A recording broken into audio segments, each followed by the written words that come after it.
You heard the story 1,000 times. His cholesterol was normal, sugar was fine, फिर अचानक heart attack कैसे आ गया? Now before we go further, let me clarify something important. I am a vascular surgeon and not a cardiologist or heart specialist. But why am I talking about heart attacks? Because the same disease that causes a heart attack or blockage in the arteries is the same disease that blocks the arteries in your legs and neck. It's called as atherosclerosis. So think of it, a cardiologist treats the pump, that's the heart, but I treat the pipes or the blood vessels. And the silent killer that I'm about to reveal, it doesn't care if your pipe is your heart or your leg. It destroys arteries everywhere. And this silent enemy is inflammation. And the test to catch it is called as C-reactive protein or CRP. As a vascular surgeon, I see patients with perfect cholesterol reports but completely blocked arteries.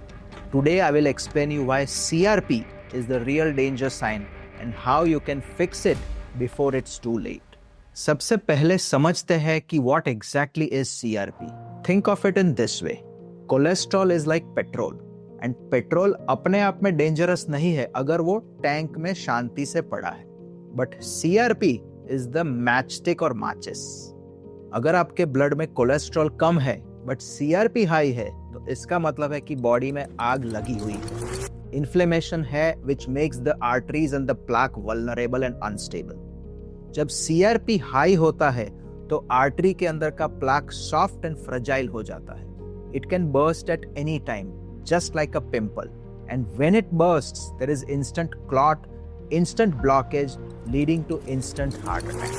But सबसे dangerous बात यह है कि CRP बिल्कुल silent होता है. जैसे कई बार BP या ब्लड प्रेशर हाई है बट कोई हेडेक नहीं होता, सिमिलरली हाई CRP भी कई बार कोई सिम्टम्स नहीं देता. आपको पता भी नहीं चलेगा कि आपके अंदर आर्टरीज डैमेज हो रही है. ये सी रिएक्टिव प्रोटीन जो है वो लिवर में बनता है, बट जब बॉडी स्ट्रेस में है, चाहे वो पुअर डाइट से हो, स्मोकिंग से हो या क्रोनिक स्ट्रेस से हो, it quietly damages the inner lining और endothelium of your blood vessels. इसलिए 40 की एज के बाद सिर्फ लिपिड प्रोफाइल मत देखिए. Ask your doctor for a HSCRP और हाई सेंसिटिविटी CRP टेस्ट. जब आप टेस्ट करवाएंगे तो नंबर्स को कैसे समझे. Let me simplify the medical data for you. अगर आपका टेस्ट रिपोर्ट बिलो 1 मिलीग्राम है then you are safe, low risk है, आपकी आर्टरीज शांत है. अगर 1 से 3 के बीच में है आपका report then there is moderate risk. इस स्टेज पे आपको अलर्ट हो जाना चाहिए. कुछ भी हुआ तो गड़बड़ शुरू होते देर नहीं लगेगी. एंड अगर आपका CRP अबव 3 है, this is a high danger zone. इसका मतलब है एक्टिव इन्फ्लेमेशन. आपका risk of heart attack, stroke, leg attack significantly high हो जाता है. बट अगर आपका CRP अबव 10 है तो शायद ये हार्ट रिस्क की वजह से नहीं बट कोई अक्यूट इन्फेक्शन, इन्फ्लेमेशन या इंजरी का साइन हो सकता है. सो रिमेंबर, अगर आपका लेवल 3 से ऊपर है तो प्लीज इसे इग्नोर मत कीजिए. अब एक इम्पॉर्टेंट सवाल ये है कि किन लोगों में CRP हाई होने के चांसेस सबसे ज्यादा है. Who are at the highest risk of developing this problem. Number 1, visceral fat. अगर आपका पेट बाहर है मतलब बेली फैट, तो याद रखिए belly fat is not just fat, it is an inflammation factory. वो केमिकल्स रिलीज करते हैं जो CRP को बढ़ाते हैं. Number 2, diabetics and smokers. इन दोनों को मैंने साथ में क्लब किया है because high sugar also acts as sand paper on your arteries, increasing the inflammation. और cause number 3 is chronic stress, जो आजकल एक रिकॉग्नाइज्ड रिस्क फैक्टर है फॉर डेवलपिंग आर्टरी ब्लॉकेजेस. जो लोग हमेशा टेंशन में रहते हैं, चाहे वो मेंटल टेंशन या स्ट्रेस हो या इवन बॉडी स्ट्रेस हो या इरेगुलर स्लीपिंग पैटर्न हो, उनका कॉर्टिसोल लेवल हाई रहता है और ये कॉर्टिसोल इन्फ्लेमेशन को फ्यूल करता है. बट गुड न्यूज ये है कि CRP को कम किया जा सकता है और वो भी बिना दवाइयों के लिए. मोस्टली स्टेप 1 है एंटी इन्फ्लेमेटरी डाइट. शुगर और ट्रांस फैट्स जो बेकरी आइटम्स में कॉमनली मिलते हैं, ये सबसे बड़े दुश्मन है. इनको आपके डाइट में से कट कीजिए और इसके साथ साथ you can add more fire extinguishers to your diet, जिसमें ओमेगा 3 फैटी एसिड्स है जैसे वॉलनट्स है, फ्लैक्स सीड्स है. हल्दी या turmeric also is very good anti-inflammatory in its action. Berries, green leafy vegetables, इन सब के एडवांटेजेस मैंने अलग अलग वीडियो में बताए हैं. These all are very important factors to reduce the inflammation in your body.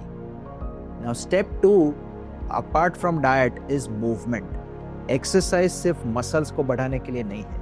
जब आप ब्रिस्क वॉक करते हैं या कोई भी फिजिकल एक्सरसाइज या एक्टिविटी करते हैं तो आपका body anti inflammatory chemicals release करती है. सिर्फ 30 मिनट्स की डेली वॉक भी आपके सीआरपी को ड्रास्टिकली रिड्यूस कर सकती है. And step number 3 most important is sleep. अगर आप रोज 6 घंटे से ज्यादा सो रहे हो तो आपकी बॉडी रिकवर नहीं कर पाएगी.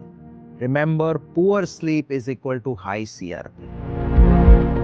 So here is the final takeaway. Remember, your arteries are one single connected network. जो इन्फ्लेमेशन आपके हार्ट की नलियों को ब्लॉक कर सकता है, वही सेम इन्फ्लेमेशन आपके पैरों की, गले की या इवन ब्रेन की आर्टरीज को भी डैमेज करता है. As a vascular surgeon, my goal is just not to prevent a heart attack. It is to help you keep your whole body running. I want you to walk without leg pain, without stroke, and without heart attacks. Remember, cholesterol numbers important hai, but they are incomplete. CRP is the maintenance check that your body also needs. So next time जब आप health checkup कराए तो doctor से CRP के बारे में जरूर पूछे. Because when you keep your arteries and pipe clean, the heart stays safe automatically. Stay active, keep your inflammation low, and take care of your vascular health.